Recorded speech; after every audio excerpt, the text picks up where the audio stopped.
Halo pribadi, ketemu lagi bareng Bayu di podcast seri Austrian GP Part 2. Kali ini kayaknya kita akan membahas lebih banyak soal balapannya dan beberapa gosip-gosip yang tersisa. Yang pertama kita bahas adalah soal ban.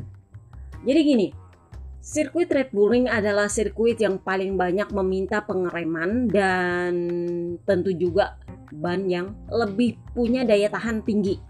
Jadi kemarin itu yang turun adalah ban dengan karkas khusus yang sisi kanannya itu lebih keras untuk ban belakang.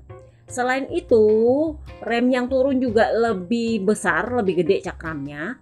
Dan itu juga masih ada beberapa rider yang di FP1 tuh masih ya rada-rada keluar trek karena masih belum terbiasa dengan rem.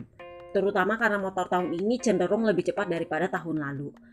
Nah, yang cukup menarik adalah part-part yang dimiliki oleh motor-motor pabrikan. Jadi kemarin si Marc Marquez, Tuan Putri itu pakai ekor bebek. Kemudian Yamaha, Quartararo kemarin tuh pakai bukan penahan panas sih, lebih kepada pengontrol panas. Jadi bisa untuk membantu pendinginan cakram rem depan. Nah, di Red Bull Ring ini Aprilia itu memang punya misi untuk dapat podium karena mereka nggak pernah podium selama di Red Bull Ring. Tetapi apa daya agak sedikit kurang berhasil, masih belum juga mereka dapat podium itu di akhir pekan. Nah, yang menarik juga adalah rapat MSMA. Gosip berhembus sepoi-sepoi. Gosipnya adalah para pabrikan itu sedang menggodok untuk kembali ke zaman 800 sampai 850 cc. Untuk nanti di tahun 2027 itu kemarin mulai dibahas. Beberapa pabrikan kurang setuju. Kenapa? Karena itu membuat motor mereka kurang cepat, oke? Tetapi di saat yang sama juga membuat aerodinamis memiliki peran penting kalau mau cepat. Kenapa? Karena targetnya Dorna DPRD tingkat pusat adalah gimana caranya untuk memperlambat ini motor. Nah, main aero untuk beberapa pabrikan itu nihil bingit. Untuk beberapa pabrikan lagi emang nggak tahu mereka main aero. Ya kita lihatlah nanti akan seperti apa di tahun 2027. Jadi kemarin Iker Lecuona tetap turun trek, tapi Papa Lukas nongol. Sampai detik ini masih belum ada kepastian kapan dia bisa turun trek. Jadi Alex Rins tuh bilangnya kayak gini, seperti inilah kondisi saya saat ini. Kaki saya ini antara baik dengan nggak baik. Kalau kayak gini, kalau cuma pakai kruk biasa, ya emang nggak terlalu sakit. Tapi begitu disentuh, dia kayak kesetrum sakitnya. Jadi sekarang itu lebih banyak bekerja pada bagian saraf. Jadi dia bilang kaki sih progresnya ini sekarang bukan hari per hari tapi minggu per minggu. Jadi kalau udah bicara minggu per minggu itu artinya penyembuhannya lambat. Karena bicaranya progres minggu per minggu. Jadi dia bilang kondisinya sekarang ini adalah memang kaki udah mulai bending, udah mulai bagus. Tetapi sarafnya masih kurang nyambung. Jadi dia sendiri nggak bisa memastikan kapan dia turun trek karena dia sendiri bilang kalau sarafnya udah bagus, tulangnya udah nyambung, baru dia bisa belajar naik motor lagi. Motor biasa dulu pelan-pelan baru naik ke motor prototype. Nah, apakah dia berhasil naik motor Honda lagi sebelum musim berakhir? Nggak tahu. Tapi gosip berhembus sepoi-sepoi. Katanya Papi Peripuik bilang ya udahlah biar aja lah Iker Lecuona di situ nggak masalah. Gosipnya lagi kabarnya dengan perpanjangan resmi Tony Arbolino dan Jack Dixon di Moto2, kursi Gresini otomatis kosong. Nggak tahu ini apakah karena kemarin juga KTM ngincernya adalah seat untuk Acosta, ujungnya ternyata nggak dikasih.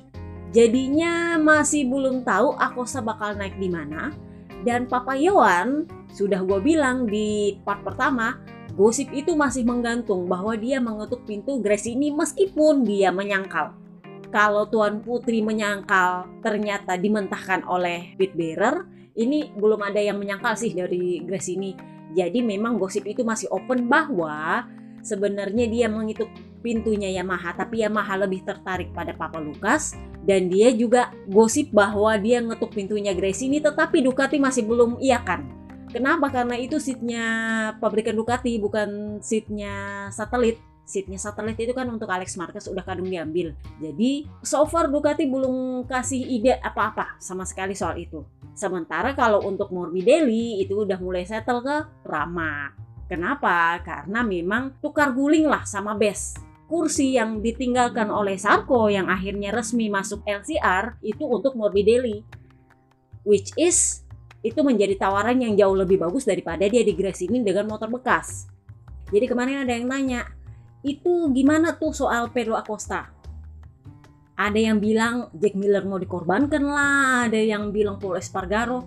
Jadi KTM lagi-lagi menegaskan bahwa Jack Miller tidak akan dikorbankan. Karena apa? Dia masih ada kontrak solid untuk tahun depan, sama statusnya dengan Pol Espargaro.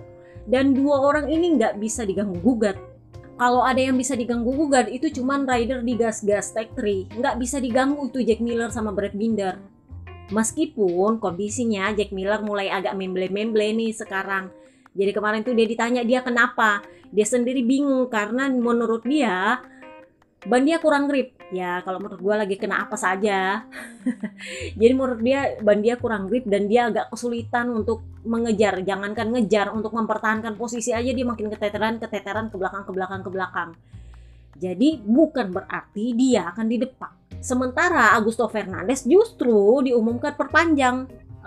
Jadi memang fix bahwa 4 rider ini nggak ada yang bisa didepak sih sebenarnya. Kalaupun bisa didepak emang mestinya cuman duo gas-gas ini. Entah itu Pol Espargaro dalam kondisi performanya buruk atau Augusto Fernandez nggak diperpanjang. Nah masalahnya adalah Pol Espargaro itu bahkan papa kembar itu bangga bisa dikalahkan oleh Pol Espargaro di sprint race. Pol Espargaro finish di depan dia. Dan di race hari Minggu kemarin itu dia finish P6. Lu bayangkan itu adalah balapan minggu kedua dia setelah cedera panjang. Udah rahang patah, sudah 3 ruas tulang belakangnya patah, dengan 1 yang sudah hancur total. 2 race dia butuhkan, dia sudah finish di top 10. Apakah kita ada alasan untuk mendepak dia? No. Mau depak Augusto Fernandez nggak bisa. Udah terlanjur diperpanjang, mau dia apa? Jadi memang seatnya Acosta ini masih tanda tanya mau digimanain. Karena ternyata pada akhirnya negosiasi tingkat politik untuk seatnya Jack Dixon di MotoGP itu juga gagal total. Karena Dorna sepertinya ya daripada gua korban untuk tim satelit lu, ya udah akhirnya Jack Dixon perpanjangan lagi di gas-gas. Padahal itu sebenarnya maunya promotor Inggris adalah dia naik pangkat ke MotoGP supaya ada excitednya para penonton di Inggris untuk nonton di sirkuit karena ada rider akamsi. But in the end ya gak ada solusi karena juga KTM mau untuk tukar guling dengan Tony Arbolino asal ada seatnya untuk Pedro Acosta. Nah ini Dorna juga gak mau, ya sudah sama-sama loss. Jack Dixon kembali di gas-gas, Acosta juga nggak dapat apa-apa. Tony Arbolino ya tetap bertahan di Moto2. Pusing kan ya? Ya udahlah, kurang lebihnya seperti itu. Memang dunia yang complicated. Nah, sekarang kita bahas soal sponsor-sponsor dan skenario ala-alanya ABR. Jadi gini, kemarin ada yang nanya gue tuh nggak tahu kalian tuh dapat gosip dari Jono yang asal bikin gosip apa gimana, gue nggak ngerti. Gosip pertama adalah soal Marc Marquez mau ke Grace ini. Gue coba bilang itu adalah gosip yang dibuat-buat oleh Jono ABR. Entah itu soal idenya ABR ini emang adalah promotornya Indonesia apa gimana. Intinya adalah hampir mustajab, gue bilang hampir mustajab, nggak bilang mustajab juga, nggak bilang pasti juga, bahwa Tuan Putri Marc Marquez bakal pindah ke Gresini dengan motor bekas. Jadi kemarin tuh ada yang nanya, Mbak Yu, kira-kira gimana menurut Mbak Yu soal ada sponsor Indonesia yang pengen perpanjang kontraknya dengan Gresini asal Marc Marquez pindah ke Gresini. Hello, gue udah bilang mending dia pindah ke KTM pakai motor pabrikan karena dia punya sponsor Red Bull di situ. Karena kalau dia pindah ke Gresini mau nggak mau dia harus pakai motor bekas. Kenapa? Karena memang bahkan untuk Marco Bes di VR46 yang mampu membiayai penuh motor pabrikan, itu Ducati nggak kasih itu motor pabrikan. Kenapa? Karena Pramac menggunakan klausul kontrak mereka untuk tidak menerima motor bekas. Dia mau semuanya motor dia motor pabrikan. Karena memang itu perjanjiannya dia sama Ducati. Jadi dia membiayai full motor pabrikan dengan segala macam tete bengenya, tetapi ridernya dikontrak langsung sama Ducati. Jadi itu yang dipakai oleh Pramac untuk mengkudeta rencana untuk motor pabrikan bagi Marco Best di VR46. Nah, apalagi di Grace ini. Ada yang nanya, tapi kan itu masalah duit doang. Bukan masalah duit, masalahnya itu masalah kontrak, Pak. Itu masalah kontrak. Ducati itu sudah menetapkan hanya ada 4 motor pabrikan untuk seluruh rider Ducati. Jadi 2 di tim pabrikan dan 2 di tim Pramac. Sisanya kemarin makanya mereka bilang kasih motor pabrikan ke Luca Marini itu adalah kesalahan. Kenapa? Karena nggak efektif. Mending tetap mereka pakai jalur pengkaderan. Jadi untuk skenario Tuan Putri Marc Marquez bakal pindah ke Grace ini, ya memang itu adalah angan-angan dream team lagi. Kalau kemarin kan mereka sama-sama di tim pabrikan Honda, jadi dream team. Nah sekarang sama-sama jadi tim satelit di dream team, tim satelit. Tapi itu susah, satu gajinya dia. Jadi kalau lu mau potong-potong-potong, gua nggak yakin itu bisa di bawah 10 juta euro. Kenapa? Karena dia 8 kali Jurdun. Alex Marquez, sorry tuh saya Alex Marquez mah pay rider, dia bawa sponsor. Sorry ya. Jadi kalaupun dia dibayar, berarti dia dibayar dari uang sponsor dia. Nah lu mau bayar apa dari Marc Marquez? Sponsornya Indonesia mampu bayar berapa? Mampu bayar berapa? Cuma mau bayar 1 tahun sih Marc Marquez 10 juta euro. 10 juta euro aja lah dulu, nggak usah bicara 15 juta euro. Mampu nggak? Kalau nggak jangan aneh-aneh lah. Nggak usah aneh-aneh. Oke. Yang kedua adalah soal apakah Marc Marquez mau pakai motor bekas apa enggak? Karena dia ini Jurdun. Pindah ke KTM pun itu dia bakal pakai motor pabrikan. Nggak bakal pakai motor bekas karena dia Jurdun. Oke. Yang ketiga itu perkara KTP. Gua nggak tahu sejak kapan yang kita bahas. Apakah suka-suka Agustus, gue lupa. Pokoknya intinya adalah bahwa perkara KTPS itu menjadi sorotan di pabrikan KTPI Italia. Jadi kalian udah dengar, kayaknya itu di suka-suka Juli 44 deh ya, gua bahas. Jadi memang publik Italia itu mulai menyoroti pabrikan-pabrikan Italia mereka yang kurang merekrut KTP Italia. Itulah kenapa Morbidelli itu diiyakan, diokekan, katanya sih sisa pengumuman, karena dia punya KTP Italia. Dan Pramac itu sedang mengincar rider dengan KTP Italia. Jadi menurut mereka, mau Marco Best kayak di situ, mau Morbidelli kayak di situ, yang penting KTP Italia. Kan yang mau kontrak kan nanti pabrikan Ducati, nggak masalah. Nah, kalau Marc Marquez masuk yang notabene KTPS, Papa Johan juga notabene KTPS, dengan kondisi saat ini Jorge Martin KTPS, Alex Marquez KTPS, taruhlah dia mengisi kuotanya Johan Zarco, oke? Yang KTP-nya F.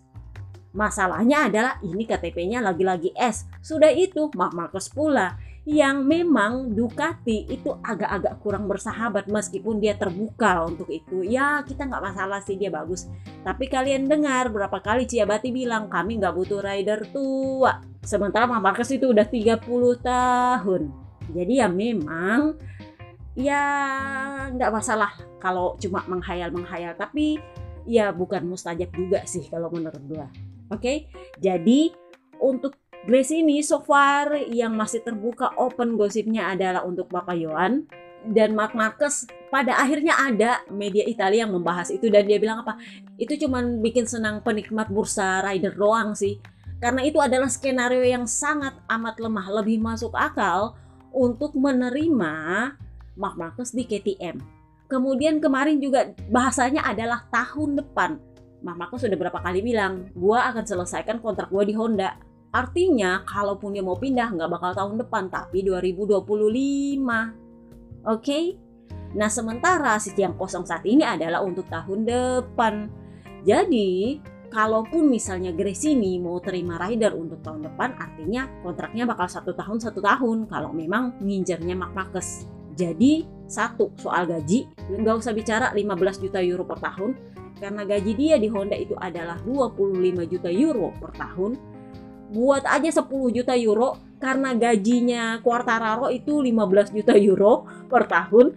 Jadi gue bingung, ini sponsor Indonesia mau bayar berapa nih ke Gresini untuk mendatangkan Marc Marquez kalau lu nggak bisa ala-ala Repsol di Honda yang 15 juta euro per tahun. Ya sorry to say, paling nggak 10 juta euro lah. Lu berani nggak per tahun lo ya. Dan Marc Marquez itu nggak terima kontrak 1 tahun, dia minimal 2 tahun. Sorry to say. Jadi dikencengin dulu tuh duitnya baru bisa ngomong-ngomong. Kenapa? Karena tim Gresini ini sorry to say, lagi-lagi gue bilang, emang dia adalah tim yang disubsidi. Itulah kenapa ada aturan seat untuk pabrikan di Gresini. Satu-satunya tim yang nggak berani diganggu-gugat oleh Ducati itu adalah tim VR46. Kenapa? Karena dia adalah tim yang sepenuhnya independen tanpa subsidi. Dan mereka yang mengkontrak langsung para ridernya. Jadi emang Ducati nggak bisa campur tangan sama sekali di situ. Kecuali soal mau dikasih nggak motor pabrikan atau nggak. Meskipun mereka bisa bayar, Ducati emang punya kebijakan cuma 4. Kenapa? Karena itu kan rider Ducati itu ada 8. Motor pabrikan mereka 4. Nah, kalau tahun depan pakai motor bekas, jadi 4 motor pabrikan ini kan otomatis tahun depannya jadi motor bekas. Bener? Jadi nggak mubazir tuh motor bekasnya. Ngerti nggak? Jadi nggak mubazir tuh motor bekasnya. Mereka bikin lagi 4 motor pabrikan. Jadi ada pengelolaan mesin yang bagus buat mereka. Bisnis mesin kalau gue bilang. Bisnis mesin bekas. Jadi itulah kenapa Ducati sekarang nggak mau ngeyel pakai 5 motor pabrikan, 4 aja. Jadi 4 motor pabrikan, 4 motor bekas. Kurang lebihnya sih seperti itu. Oke? Jadi memang VR46 ini memang lagi jadi sorotan. Kenapa? Karena satu, Yamaha ngincar-ngincar dia. Kedua, Bebe Vale bilang nggak mau pindah pabrikan kalau ternyata pada akhirnya para rider dia yang terutama yang dilepeh oleh Yamaha, Morbidelli, itu ternyata bisa bagus di Ducati, jangan harap mau pindah. Kemudian yang ketiga adalah ada sponsor baru yang emang udah ngantri. Jadi kita bahas lagi nih sponsor baru. Ada yang nanya, Mbak Yu bener nggak tuh Pertamina lagi pengen mau jadi sponsornya VR46? Pengen sih, pengen, boleh, pengen. Tapi bukan sebagai main sponsor. Mau nemplok kecil-kecil mah itu nggak masalah. Oke, karena seperti itulah posisinya sekarang dengan eBay. Jadi eBay ini, kalau kalian dengar part 1, dia itu udah ngantri. Cuman, kan posisinya sponsor utama itu adalah punyanya Muni. Sebenarnya itu sampai tahun depan, sampai kontraknya dengan Ducati berakhir. Tetapi itu dibayar per tahun. Nah, kalau duitnya belum nongol, itu akan menjadi tempatnya eBay. Gosip sepoi-sepoi, duit yang ditawarkan itu lebih besar daripada Muni. Tapi Bebe Vale tetap profesional. Sorry to say, kita kontraknya masih sama Muni. Kalau kalian memaksa mau nongol ya bisa, tapi jadinya sponsor kecil. Ngerti? Itulah kenapa nemploknya kecil banget saat ini. Tapi mereka berminat untuk menjadi sponsor utama tahun depan. Jadi Bebe Vale bilang, oh ngantri kalau gitu. Kenapa? Karena kami masih ada kontrak sama Muni. Kalau Muni belum kasih duitnya, ya otomatis kalian akan ambil tempatnya. Nah, apa kabar Pertamina? Gue nggak tahu ini Pertamina punya duit berapa. Karena gosip sepo-seponya adalah Muni VR46 pasangnya kalau nggak salah 10 juta euro. Karena itu kan biayanya 20 juta euroan untuk menjalankan operasional tim. Nah, gosip sepo-seponya itu main 7,5 sampai 15 juta euro untuk menjadi sponsor utama di VR46. Ya kalau Pertamina ada duit ya nggak masalah jadi sponsor utama. Tapi kalau mau jadi sponsor ya asal nemplok aja nggak apa-apa juga sih. Bebe Vale sih sebenarnya nggak masalah.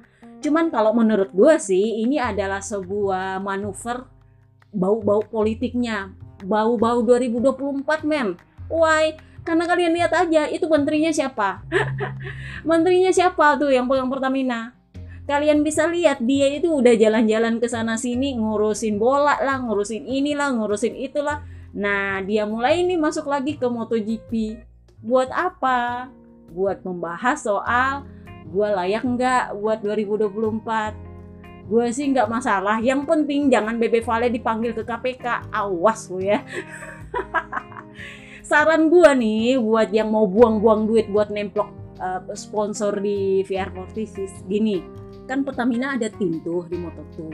Kenapa enggak itu duit kalian buat sponsor yang kalian mau pakai buat VR46 itu mending dipakai untuk tim kalian di Moto2.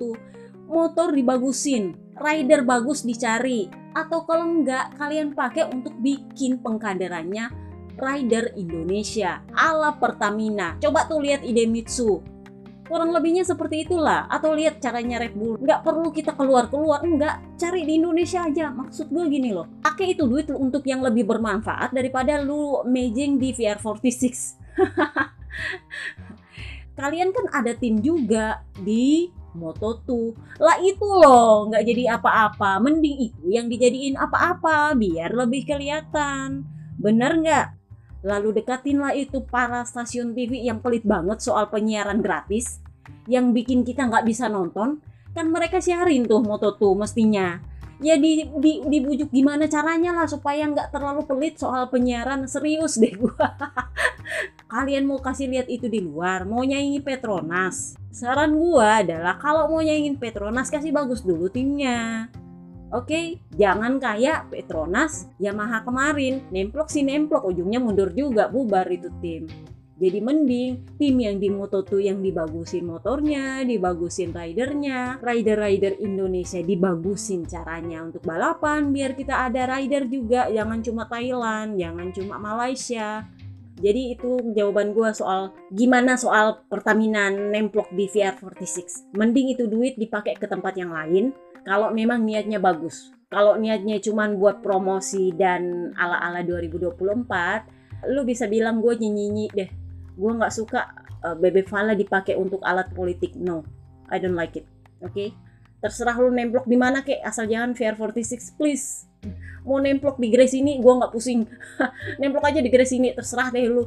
Grace ini kan gudangnya sponsor Indonesia tuh. Nemplok di situ aja nggak masalah, asal jangan di VR46 please. Gua nggak mau itu barang dijadikan kendaraan politik, no. Karena memang VR46 gua tahu itu lagi populer gara-gara Bebek Vale nongol di Red Bull kemarin. Bebek Vale nongol di Red Bull itu bikin banyak pembicaraan bisnis sih sebenarnya. Gosip sepoi-sepoi. Jadi ada rumor bahwa kan Bebek Vale udah nggak ada tim nih di Moto3 sama Moto2. Ada gosip sepoi-sepoi bahwa KTM tuh mulai bujuk-membujuk untuk Moto3 VR46 KTM. Jadi kolaborasi KTM dengan VR46. Gue masih agak kurang bisa mencerna. KTM sendiri kan sudah punya pengkaderan tuh. Jadi kalau mau digabung dengan VR46, gue rasa itu lebih ke soal pemasaran dan juga soal pengelolaan tim mungkin kali ya. Ala-ala Yamaha Mastercam VR46 mungkin. Gue agak-agak bingung juga. Kenapa? Karena VR46 sendiri sudah ada proyek dengan Yamaha di Moto2. Jadi kalau mereka ada proyek dengan KTM di Moto3 sebenarnya bisa juga, tapi sepertinya murni masalah bisnis deh ya. Bukan masalah pengkaderan, karena gue nggak pernah meragukan pengkaderannya KTM sebenarnya. Dan kemungkinannya adalah karena mungkin ada kesepakatan yang menyangkut Celestino Vietti kalau menurut gue. Karena kan memang VR46 sudah berubah jadi tim Vantik, dan tim Vantik ini hanya memiliki satu rider VR46 dan itu setengah mati setelah sekian lama. Akhirnya Vietti kemarin menang. Jadi wajar kalau Bebek Vale juga gerilya kemarin untuk carikan seat bagi Celestino Vietti. Jadi rumor soal KTM Moto3 ini menurut gue sih ada hubungannya dengan seatnya Celestino Vietti. Tapi semoga gue salah. Karena kan kemarin KTM itu menawari Tony Arbolino seat untuk ditukar guling dengan Jack Dixon punya seat di Gresini. Tetapi pada akhirnya Tony Arbolino memilih untuk tetap bersama Mark VDS karena dia lebih nyaman dengan timnya. Nah, karena gagal tukar guling dengan seatnya Jack Dixon di Gresini, ujungnya Jack Dixon juga perpanjangan dengan Aspar Gas-Gas. Karena kan Gas-Gas masuk grupnya KTM sebenarnya. Nah, ujung-ujungnya adalah seatnya Akosa yang nggak dapat juga. Jadi ada kemungkinan seat yang kemarin ditawarkan ke Tony Arbolino itu ditawari ke Celestino Vietti sebagai bagian dari nego KTM VR46 Moto3. Jadi kita lihat aja nanti ini akan seperti apa, bagaimana jadinya. Ini adalah soal papan catur. Dan Bebe Vale kemarin di Red Bull memegang pion catur lumayan banyak dan posisi dia lumayan bagus karena selalu itu adalah soal bisnis. Nama Valentino Rossi selalu adalah soal bisnis. Yang gue pikir bego banget adalah Yamaha. Bego banget itu pabrikan, tapi udahlah ya. So kita bahas soal apa yang terjadi di sprint race Austrian GP. Jadi ini memang sebuah kejadian yang menurut gue adalah, kalau mau dibilang skenario juga bukan skenario sih, tapi lebih kepada manuver yang mempersatukan halayak MotoGP. Jadi entah itu FBR, fansnya Valentino Rossi, dan ABR, antinya Valentino Rossi, itu semuanya bergabung untuk komplain soal satu ini, si calon ikan hiu gagal. Jadi kalau menurut gue sih, LLP kemarin untuk Jorge Martin itu sebenarnya ringan banget. Udah gue bilang sejak pertengahan musim bahwa skenario calon ikan hiu batal gagal itu sebenarnya sudah berjalan. Cuman mungkin masalahnya adalah Jorge Martin bikin blunder di Red Bull Ring. Karena dia memang sedang menjalankan skenario itu dengan serius. Karena dia benar-benar pengen mengejar Pecco Bagnaia. Jadi karena dia gagal di Q2 gara-gara lapnya cancel, itu dia sampai ngomel-ngomel di pedok. Jadinya di sprint race dia serada keseruduk. Sebenarnya sih kalau mau dibilang salah ya emang dia salah banget. Dia salah banget. Jadi manuvernya dia itu emang persis seperti kalau kalian ingat sprint race-nya Portugis GP ketika Morbidelli berniat menyalip Alex Marquez dari sisi dalam dan dia akhirnya si Alex Marquez nyentuh dia dan Alex Marquez yang crash. Nah seperti itu ceritanya dia sama Quartararo. Di tikungan pertama dia masuk terlalu cepat, ambil sisi dalam, Quartararo udah nggak bisa menghindar karena itu juga line dia. Dia nyenggol si Martin, akhirnya dia terlempar keluar, nyenggol lah para rider lain yang di luar sana.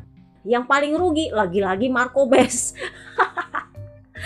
Kadang-kadang gue tuh agak-agak kasihan dia itu kalau terlibat dengan crash domino, malah dia yang paling apes biasanya. Gak ada hubungannya tapi dapat kerugian yang paling apes. Akhirnya ya kayak gitu. Sudah ditambah seperti itu, harusnya memang RB langsung menjatuhkan long lap penalti. Kenapa? Karena bahkan untuk Snektaro yang cuman, kalau bisa gue bilang sih ringan banget sih itu sentuhan, tapi mau nggak mau tetap harus dipenalti karena dia bikin jatuh si Savadori, ya tetap harus dipenalti. Secepat itu jatuh penaltinya, ya masa Jorge Martin nggak dikenakan penalti? Keputusan untuk menginvestigasi itu butuh beberapa lap, baru diputuskan untuk investigasi. I mean why? Jadi ya benar kata Bebe Vale, kalau seandainya RB cukup punya otak untuk langsung menjatuhkan penalti, pasti dia itu nggak akan menyenggol Luca Marini. Tapi karena dia dibiarkan tanpa long lap penalti, dia ngejar Luca Marini, dia sapu jagat juga Luca Marini. Yang anehnya adalah RB memutuskan tidak melakukan apapun atas sapu jagat Luca Marini, tetapi langsung kasih long lap penalti ke Snektaro. Padahal kalau mau dibilang main kasar, lebih main kasar Jorge Martin daripada Snektaro. Makanya Snektaro bilang, awalnya sih saya pikir saya memang salah, makanya saya bikin itu long lap karena oh ya mungkin saya sudah salah. Tapi setelah saya lihat tayangan ulangnya, kayaknya saya nggak salah deh. Karena itu adalah sentuhan yang sangat ringan. Karena kalau mau dibandingkan dengan Jorge Martin dan Luca Marini yang lebih kasar, dia lolos penalti, saya kagak. Jadi inilah yang membuat Luca Marini itu protes keras sama RB. Kenapa? Karena dia nggak merasa diuntungkan, kagak dirugikan banget iya. Udah dia crash, RB nggak hukum juga si Jorge Martin.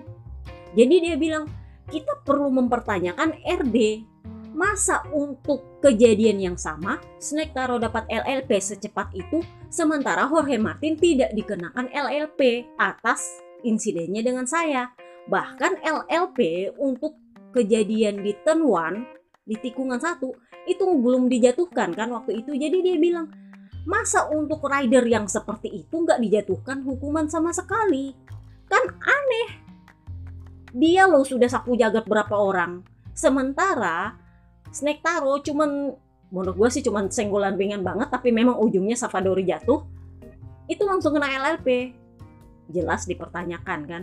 Jadi mulailah berhembus. Udah gue bilang, gue tuh kalau ngebahas gosip soal KTP, itu ujung-ujungnya juga pada akhirnya jadi kenyataan. Dibahaslah soal KTP-nya. Satu, karena yang jadi korban adalah anak-anak VR46, oke? Yang terutama Marco-Bes adalah rival langsungnya dalam memperebutkan klasemen juara dunia. Kemudian yang kedua adalah soal KTP-nya dia. Bahwa dia punya KTPS dan juga bahwa dia itu memang calon ikan hiu. Ya gagal. Calon ikan hiu kan kemarin dia tuh. Cuman ya gagal. Karena kalah sama Enea Bastian ini. Jadi setelah akhirnya dikomplain sana sini, tahu nggak menurut kalian kenapa dia dijatuhi penalti? Karena yang ngomong Bebe Vale. Jadi Bebe Vale itu bilang kayak gini. Gini loh, jadi RD itu sebenarnya gampang. Ada gerakan atau manuver yang sebenarnya lu nggak perlu mikir untuk bisa memutuskan bahwa itu harus dihukum. Sebenarnya simple, begitu terjadi kejadian di turn 1, di tikungan 1, dia harus langsung kena LLP. Karena kalau dia sudah kena LLP, dia tahu dia salah dan dia nggak akan sembarangan manuver lagi ke Marini. Tapi karena dia nggak kena LLP, akhirnya dia bikin manuver sama ke Luca Marini. Dan cilakanya adalah begitu kejadiannya Luca Marini, nggak diambil tindakan juga. Jadi begini Bebe Vale bilang, sebenarnya itu simple banget kalau mau jadi RD. Kalau soal track limit, lu sudah ada sensor. Kalau soal manuver, lu lihat aja berapa korban yang dirugikan di situ. Kalau yang dirugikan sudah sebanyak itu, ya memang minimal LLP kalau kalian nggak mau kasih black flag. Jadi memang ada beberapa ABR, Jorno ABR itu yang minta semestinya dia black flag. Tapi menurut gue memang semestinya di black flag. Di turn 1 oke, mestinya cuma bisa long lap penalti. Tetapi begitu ada Luca Marini punya kasus, itu mestinya sudah black flag. Karena dia sudah panen beberapa kali. Kalau cuma 1 kali ya mungkin oke, cuma kesalahan manuver. Tapi kalau sudah 2 kali dengan kesalahan yang sama, ya berarti lu adalah dalam tanda kutip rider berbahaya di track. Lu harus kena black flag. But RD memutuskan tidak melakukan apapun. Setelah Bebe Vale ngomong, barulah dibikin itu penalti LLP. Padahal menurut gue itu mestinya double LLP karena ada Luca Marini punya kasus. Tapi karena kasusnya Luca Marini terlanjur dalam tanda kutip dimaafkan, tidak dilakukan tindakan apapun, jadinya LLP-nya cuma untuk menghukum kejadian di turn 1. Yang mestinya kalau digabungin 2 itu minimal double LLP, kalau enggak ya black flag. Nah kejadian inilah yang bikin para fans yang bisa gue bilang perang selama ini.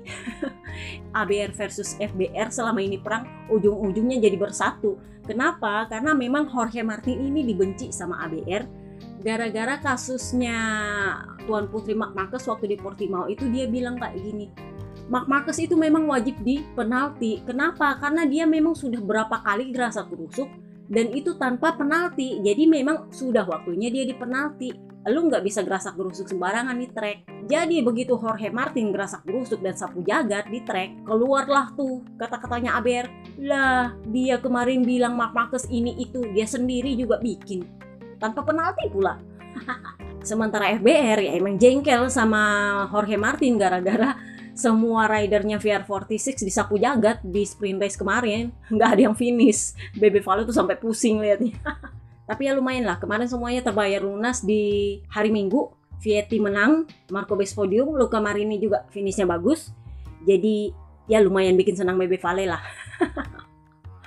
Jorge Martin apa kabar? Tetap dia ngedumel. Jadi dia bilang gara-gara saya dihukum penalti long lap, saya jadinya susah buat ngejar rider di depan. Dan dia merasa dia layak komplain karena menurut dia kesalahan yang dilakukan di sprint race itu seharusnya dipenalti di sprint race. Karena kalau penaltinya dibayar di hari Minggu, itu beda poin, beda cerita. Jadi dia bilang, harusnya saya kalau memang mau dipenalti ya nggak usah lambat-lambat, penaltinya langsung di sprint race. Atau maukah saya didiskualifikasi kah di sprint race, maukah saya diturunkan 3 grid atau penalti 3 detik, terserahlah mau gimana, tapi selama itu berlaku untuk sprint race-nya. Tapi kalau saya harus bayar di race hari Minggu, nah ini yang dia bilang, saya sampai setengah mati harus ngejar yang di depan itu karena saya sudah keteteran di belakang, harus bayar LLP. Sebenarnya benar juga sih. Masih ingat Bebe Vale waktu kasus 2015 dia bilang apa? Semestinya penalti yang dilakukan oleh rider itu diterapkan langsung di race yang bersangkutan. diterapkan langsung di race yang bersangkutan, tidak diterapkan di race yang berikutnya. Jadi entah mau dipotong 3 detik kek, mau di apa kek, terserah. Tapi itu berlaku untuk hasil race yang saat itu. Itu kan kemarin yang Bebe Vale protes waktu dia di penalti waktu 2015 gara-gara Tuan Putri mewek merasa ditendang. Itu kan Bebe Vale bilang, dan itu yang disuarakan lagi oleh Jorge Martin kemarin. Dia bilang, semestinya saya kalau mau di penalti ya itu berlaku untuk sprint race. Kalau saya nggak jalan, mestinya kena penalti nih. Karena saya nggak bisa menunaikan penalti saya, ya udah mundurin posisi saya 3 detik. Kan selesai perkara. Yang penting itu di sprint race. Karena kalau saya harus bayar di full race di hari Minggu, poin yang dipertaruhkan itu 2 kali lipat. Jadi dia merasa nggak adil. Tapi kalau menurut gue sih adil, kan lu bikin onar di situ, onarnya double lagi. Ya wajar lu bayarnya, akhirnya konsekuensinya harus double kalau menurut gue. Oke? So kemarin itu membuktikan Pecco Bagnaia, gue nggak bisa bilang tidak terkalahkan, tapi sangat mendominasi. Jadi Bebe Vale itu bilang, Pecco Bagnaia itu dalam kondisi terbaik saat ini. Ya lagi-lagi ada ABR bilang itu kan cuma gara-gara motor. Lagi-lagi gue bilang, itu kalau mau pakai acara zaman now, motor bagus belum tentu lu bagus. Tapi memang motor bagus itu sangat menentukan lu bisa menang atau enggak. Jadi ada rider yang pakai motor sama bagusnya. Contoh, Ducati kan punya 4 motor pabrikan. Pakai motor sama bagusnya, tapi rider yang membedakan. Ada motor yang pakai motor memble, tetapi ridernya bagus, ya akhirnya jadi bagus. Tetapi kombinasi terbaik adalah motor bagus dengan rider yang bagus. Dan itulah Pecco Bagnaia. Jadi si Martin tuh kemarin makin mutong gara-gara sudah dia kena penalti, dia makin susah ngejar Pecco. Dan gue rasa juga di DPRD tingkat pusat makin pusing gimana caranya ini menggagalkan skenario untuk tahun ini. Tahun lalu masih bisa digagalkan, masih ada Enea buat dipakai bantu-bantu, ya kan. Hondanya Marc Marquez juga masih lumayan dipakai untuk menghalang-halangi. Tapi sekarang udah gak bisa, pusing lah itu DPRD tingkat pusat. Quartararo aja sampai bilang gini, ya saat ini saya dalam mode mungkin saya harus meniru Marc Marquez yang nggak pernah menang. Karena saya saat ini juga lumayan frustasi karena saya nggak pernah menang lagi. Jadi saya harus belajar dari Marc Marquez bagaimana cara menerima bahwa saya sulit untuk menang. Dan Marc Marquez akhirnya memilih untuk menjadi anak baik. Dia merubah mentalitas dia, kalau menurut gue 180 derajat dari Silverstone kemarin. Di Silverstone kemarin dia masih sempat koar-koar, sekarang di Red Bull Ring dia nyaris nggak ada koar-koar sama sekali. Dia menerima bahwa dia ada di luar spot kamera, dan karena dia mau menjadi anak baik, dia akhirnya berhasil mencatatkan poin dan finish di race hari Minggu. Jadi dia bilang ya memang memalukan, tapi faktanya saya senang saya bisa finish di hari Minggu. Bawa pulang poin akhirnya gitu loh. Setelah setengah musim lebih nggak finish, akhirnya gue finish dan gue bawa pulang poin. Dinikmati dan disyukuri katanya. Bahkan untuk sprint race yang dia finish di 10 besar itu dia bilang gini, saya bukannya tidak menghormati para korban di tikungan 1, tetapi chaos di sana itu yang membuat saya berhasil untuk maju ke depan. Saya diuntungkan dari situ. Jadi kalau nggak ada itu, saya nggak di sini. Saya nggak maju-maju. Paling ya finishnya di P15 waktu di sprint race. Jadi ya dia bilang saya sedang berusaha untuk menikmati bagaimana caranya saya bisa mengendarai motor dengan mentalitas yang berbeda. Jadi bukan lagi pada mentalitas yang saya harus berada di depan untuk bisa caper, enggak. Jadi dia ada pada posisi mentalitas yang penting gue finish, gue bawa pulang poin, gue pakai motornya baik-baik, nggak ada dipaksa sana sini. Pokoknya intinya gitu, mengurangi potensi cedera pada tubuh. Kurang lebihnya sih seperti itu. So gosip terakhirnya adalah soal Honda. Selain soal bahwa Papa Yohan itu masih open gosipnya dia lagi mengetuk pintunya Gresini, gosip sepo-seponya adalah Iker Lecuona. Jadi kemarin ada yang tanya, di Mbak itu kan kalau si Papa Yohan jadi tuh ke Gresini, misal Ducati mau, atau tiba-tiba Nadia Gresini pengumuman ala-ala Alex Marquez kemarin, Sarko bisa langsung naik pabrikan dong. Sorry to say, nggak semudah itu. Gosip berhembus sepoi-sepoi adalah Papi Puig tetap pengen taruh Iker Lecuona kesayangan dia di sisinya Marc Marquez. Jadi Johan Sarko udah terlanjur tanda tangan kontrak dengan LCR 2 tahun plus opsi 1 tahun. Dan kalau memang seat di pabrikan kosong, dia nggak bisa langsung naik ke situ. Itu seatnya Iker Lecuona. Gosip berhembus sepoi-sepoi. Kenapa? Karena kabarnya Papa Yohan kembali lagi ke mode putus asa. Karena kemarin lagi-lagi dia nggak finish.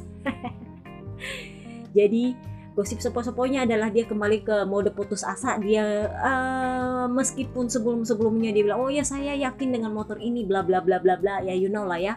Dia sampai membantah soal dia mau pindah pabrikan. Tapi pasnya dia crash lagi kemarin di hari Minggu, gosip sepoi-sepoinya adalah dia kembali berpikir untuk pindah pabrikan. Jadi Iker Lecuona menjadi calon paling potensial untuk mengisi seatnya. Gosip berhembus sepoi-sepoi sih Honda nggak bakalan kasih dia penalti banyak sih kalau dia mau pindah. Karena memang udah gue bilang dari gosip soal Papa Lukas mau pindah, itu sebenarnya dia dikasih izin untuk pindah pabrikan. Kenapa? Karena Honda udah bilang, kami tidak akan memaksa rider yang tidak mau bersama kami. Jadi ya kalau lo mau pindah daripada lo bikin beban, bener gak sih? Jadi untuk Marc gosipnya apakah dia akan perpanjang atau enggak bersama Honda itu ditentukan di Misano nanti. Juga Quartararo. Dua tuan putri ini baru akan memutuskan apakah mereka akan memperpanjang kontraknya, tidak akan putus kontraknya, hanya soal perpanjangan kontrak, itu nanti di Misano. Mereka mau lihat kesan pertama mereka untuk motor 2024, baru memulai memutuskan apakah gue mau perpanjang apa enggak nih sama ini motor.